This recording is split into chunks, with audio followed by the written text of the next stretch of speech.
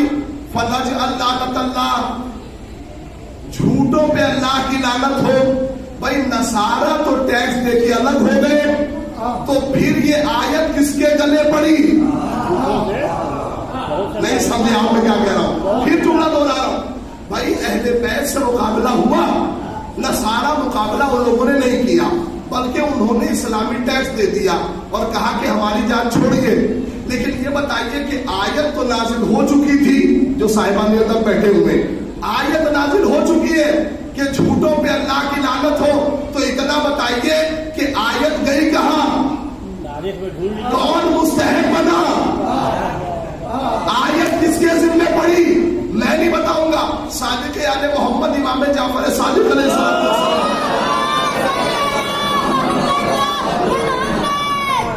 مولا کے پاس کچھ لوگ پہنچے اور کہتے ہیں کہ مولا نصارہ سے اہل بیت اطہار کا مقابلہ ہوا تھا، تو وہاں قرآن میں آیت آئی تھی فَنَجْعَلْ لَعْنَتَ اللَّهِ عَلَى الْكَاذِبِينَ، جھوٹوں پہ اللہ کی لعنت ہو۔ یا رسول اللہ اتنا بتا دیجئے مولا کہ ان لوگوں نے تو ٹیکس دے دیا، وہ اس لعنت سے الگ ہو گئے، تو لعنت کا مستحق کون بنا؟ لعنت گئی کہاں؟ کس کے ذمہ پڑی؟ آخری پر تک توجہ، لعنت کہاں گئی؟ امام جعفر صادق نے کہا کہ لعنت کہیں گئی نہیں ہے، معلق ہو گئی، کہیں نہیں گئی، معلق ہو گئی۔ کہا مولا یہ معلق ہو کے کیا کرے گی؟ کہا کہیں نہیں جائے گی، قیامت تک جو بھی اہل بیت کے مقابلے میں آئے گا لعنت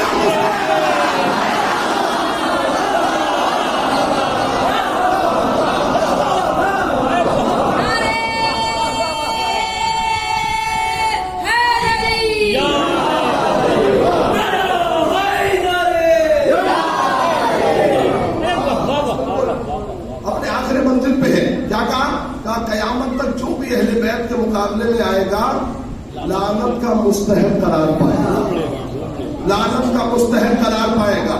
لعنت کہیں گئی نہیں ہے بلکہ معلق ہو گئی۔ یہاں تک آپ نے سماعت فرما لیا۔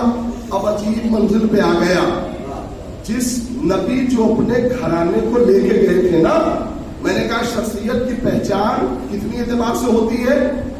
بولیے گا 3 اعتبار سے، ماں باپ، معلم، اور تیسری چیز کا نام ہے وہ ماحول جہاں انسان زندگی بسر کر رہا ہے۔ آپ نے پہچانا نبی اپنی فیملی کو لے کے گئے اور نبی بتانا چاہتے تھے حقانیت کیا ہے۔ خدا کی قسم اہل بیت کا نام جو ہے، اہل بیت کو سر اللہ کہا جاتا۔ سر اللہ کا مطلب یہ ہے کہ اللہ کے راز، اللہ کا راز، یہ ہے اہل بیت اطہار۔ بعض اوقات اگر انسان مشکلات میں پھنس جائے نا تو تنہا اہل بیت کا نام لے لے، آنکھوں کو بند کر کے اہل بیت کا تنہا نام ادا کر دے زبان سے، مشکل اس کی آسان ہو جائے گی۔ یہ میں نہیں کہہ رہا ہوں۔ نجف اشرف کے اندر ایک طالب علم تھا جو بہت مشکلات میں تھا، رمضان مبارک کا مہینہ تھا، اور کیا ہوا کہ اس نے اپنے دوستوں کا افطار کیا، اور افطار کرنے کے بعد اس نے جیسے دوست چلے گئے نماز پڑھنے کے لیے، جب نماز پڑھ کے یہ لوگ واپس آئے تو دیکھا کہ جس حجرے میں افطاری کا اہتمام ہے وہاں تو تالا لگا ہوا ہے۔ اب جیسے ہی واپس آئے آنے کے بعد تالا دیکھا، یہ گھبرانے لگا، جیب سے جیسے ہی ہاتھ ڈالا کہ چابی نکالو، دیکھا کہ چابی تو ہے ہی نہیں۔ اب کیا کرے بیچارہ، بالکل پسینے پسینے ہو گیا اور کہنے لگا میرے دوست تو میرا مذاق اڑائیں گے۔ یہ تالا دیکھ کے آیت اللہ مرتضیٰ کشمیری کا گزر ہوا۔ آیت اللہ نے اس کا چہرہ دیکھا، بڑا پریشان تھا، گھبرایا ہوا تھا۔ کہا کیا بات ہے؟ کہا دیکھیے نا میں نے اپنے دوستوں کا افطار کیا ہے، دوستوں کا افطار ہے، آپ یہ بتائیے میرے دوست مجھ پہ ہنس رہے ہیں، تالے کی چابی گم ہو گئی ہے، میں کیا کروں؟ توجہ ہر مومن کی۔ اب ایک مرتبہ آیت اللہ مرتضیٰ کشمیری نے تالے کو اٹھایا، اٹھانے کے بعد کچھ پڑھا، پڑھنا تھا کہ تالا کھلا، مرتضیٰ کشمیری کو گھیر لیا, کہا بھائی تم نے پڑھا کیا کہ تالا کھلا؟ انہوں نے کہا کہ تالے کو ہاتھ میں لے کے یا زہرا کہا تھا, تالے کو ہاتھ میں لے کے یا زہرا کہا تھا. کہا کہ استاد کیا زہرا کے نام میں اتنی طاقت ہے کہ اس سے تالا کھل جائے, مشکلات حل ہو جائے؟ آیت اللہ مرتضیٰ کشمیری نے بڑا خوبصورت جملہ کہا بھائی موسیٰ کی ماں کے نام پہ صندوق کھل سکتا ہے.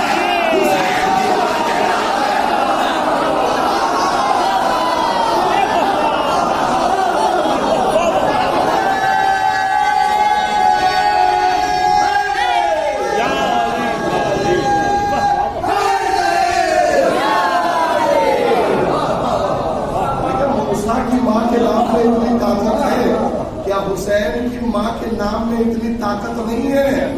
میرے عزیزوں عجیب منزل کمال پہ ہوں. آپ نے یہاں تک سماعت فرما لیا اہل بیت کا نام سر اللہ ہے, یہ رازہائے الہی ہیں, ان کا نام لینے سے مشکل حل ہوتی ہے. اگر کوئی علی علی کرے اور مشکل حل نہ ہو تو پلٹ کے اپنے کردار کو دیکھے, علی کے نام پلٹ ہونے.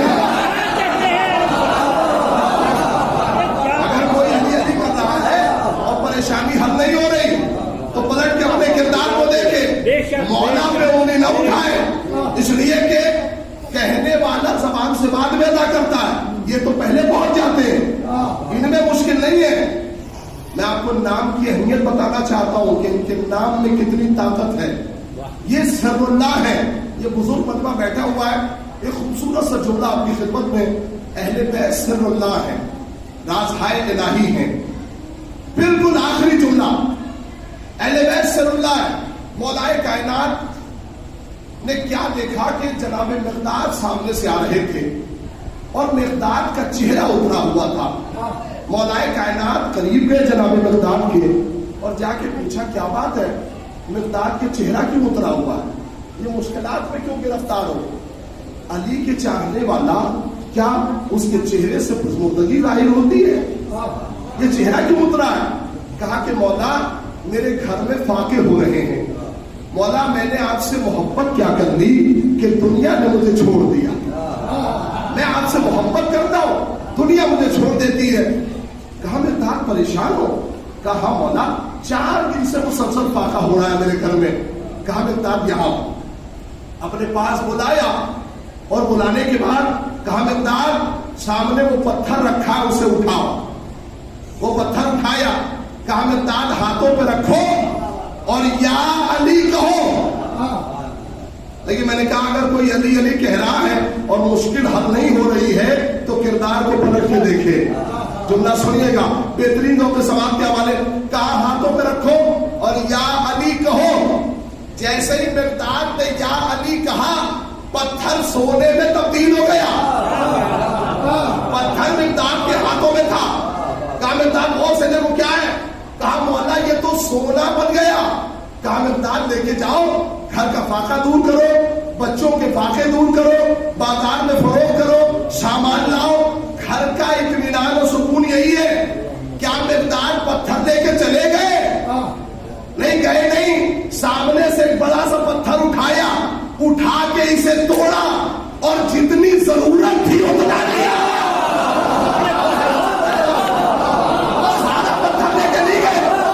جتنی ضرورت تھی اتنا لیا. مولا نے کہا مقداد یہ سونا چھوڑ کے جا رہے ہو؟ کہا مولا جتنی ضرورت تھی اتنا لے لیا, اب ضرورت نہیں ہے. کہا مقداد لے کے جاؤ, آئندہ دنوں کے فاقے دور کر لینا. میرے عزیزوں جو مقداد نے جملہ کہا, علی کے چاہنے والوں کا یہی عقیدہ ہونا چاہیے. بات عقیدے سے شروع ہوئی تھی نا, علی کے چاہنے والوں کا یہی عقیدہ ہونا چاہیے. مقداد سونا لے کے چلے جاؤ, گھر کے فاقے دور کرنا. کہا مولا میں کل کی فکر نہیں کرتا, کل کی فکر وہ کرے جس کے پاس علی نہ ہو.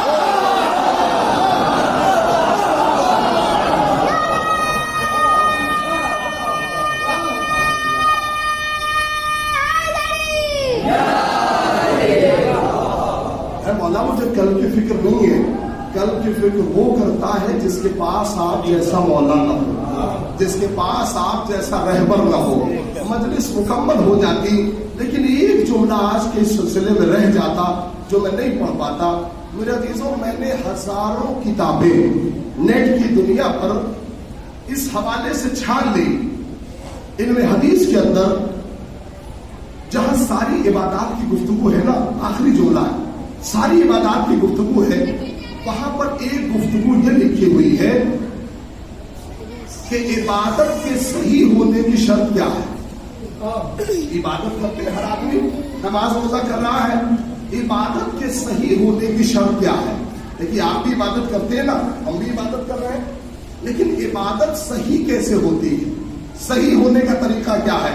تو سنیے توجہ کے ساتھ۔ دیکھیے آپ نماز پڑھ رہے ہیں، روزہ رکھ رہے ہیں، نماز چاہے آپ پوری مکمل کر لیں، لیکن اگر نیت صحیح نہیں ہوگی تو نماز منہ پہ مار دی جائے گی۔ کیوں؟ اس لیے کہ ایک ایک شرط کے اندر اتنی طاقت ہے کہ پورا عمل خراب کر دے۔ ایک ایک شرط کے اندر، توجہ کے ساتھ سنیں، ایک ایک شرط کے اندر اتنی طاقت ہے کہ پورا عمل خراب ہو جائے۔ تو چاہے وہ نماز کی شرط ہو یا روزے کی شرط ہو، حج کی شرط ہو، زکات کی شرط ہو، ہر شرط کے اندر اتنی طاقت ہے کہ اگر وہ مکمل نہ ہو تو عبادت مکمل نہیں ہوتی۔ تو ولایت علی تو پوری دین کی شرط ہے، علی کی ولایت تو پوری دین کی شرط ہے۔ پھر کیسے عبادت مکمل ہوگی؟ کیسے مکمل ہوگی؟ نبی سے کیا کہا گیا؟ اگر اسے نہ پہنچایا گویا رسالت کا کوئی کام انجام نہ دیا۔ یہ تو کہا گیا کہ اگر ولایت نہ پہنچائی گویا رسالت کا کوئی کام انجام نہ دیا۔ آپ انصاف سے بتائیں، کیا ہم جیسا آدمی کہنے گیا تھا ولایت کو قبول کرنے کے لیے؟ کہا نہیں، نبی سے کہہ دیا گیا اگر آپ نے علی کی ولایت نہ پہنچائی گویا رسالت کا کوئی کام انجام نہ دیا۔ آپ انصاف سے بتائیں، جب قبول کرنے والوں سے کہہ دیا گیا کہ آپ نے اسے نہ پہنچایا گویا رسالت کا کوئی کام انجام نہ دیا، تو کیا سامنے والوں سے نہیں کہا گیا ہوگا کہ اگر آپ نے ولایت کو قبول نہ کیا گویا کچھ بھی نہیں؟ مخاطبین تو پکڑے ہی جائیں گے، ساتھ ساتھ محدث بھی پکڑا جائے گا۔ اگر آپ نے غدیر نہ بیان کیا، ولایت نہ بیان کی، گویا کچھ بھی بیان نہ کیا، نہیں، محدث تو پکڑا ہی جائے گا، ساتھ ساتھ کاتب بھی پکڑا جائے گا۔ اگر آپ نے غدیر نہ لکھا، نہیں سمجھا، میں آیت کا ترجمہ کر رہا ہوں، آپ نے اگر غدیر نہ لکھا گویا کچھ بھی نہ لکھا، نہیں، کاتب تو پکڑا ہی جائے گا، ساتھ ساتھ ذاکر بھی پکڑا جائے گا۔ اگر غدیر نہ پڑھا، اگر نہ پڑھا گویا کچھ بھی نہ پڑھا، نہیں، ذاکر تو پکڑا ہی جائے گا۔ معذرت کے ساتھ کہنا چاہ رہا ہوں، سامعین کی بھی بات درست ہوگی کہ اگر غدیر نہ سنا، اگر غدیر نہ سنا گویا کچھ بھی نہ سنا، نہیں، معذرت کر رہا ہوں، دیکھیے ذاکر تو ایک مرتبہ پکڑا گیا کہ اگر غدیر نہ پڑھا گویا کچھ بھی نہ پڑھا۔ سامعین، اگر غدیر نہ سنا گویا کچھ بھی نہ سنا، نہیں، اگر غدیر سن کے داد نہ دی۔ لیکن معاملہ یہ نہیں ہے، میں نے کہا کہ عبادت کے صحیح ہونے کی شرط کیا ہے؟ ولایت علی۔ ولایت آئی کدھر سے؟ ولایت ادھر سے تو کہیں نہیں ہے، ولایت ہے آسمانی عہدہ، وہاں سے آیا۔ جب ادھر سے عہدہ آیا تو نبی کی نبوت کامل نہیں ہے بغیر ولایت کے۔ نہیں توجہ ہو رہی ہے بھائی، جو چیز ادھر سے آئی جب وہ بغیر ولایت کے کامل نہیں ہے تو نماز روزہ تو ادھر سے ادھر جانا ہے، وہ کیسے کامل ہو جائے گا؟ اس کا مطلب یہ ہے کہ مومنین اگر چاہے جتنا عمل کر لے، یہ علماء بیٹھے ہیں آپ کو بتائیں گے، جتنا چاہے عمل کر لے، اگر عمل ہمارا خالص نہیں ہے یا عمل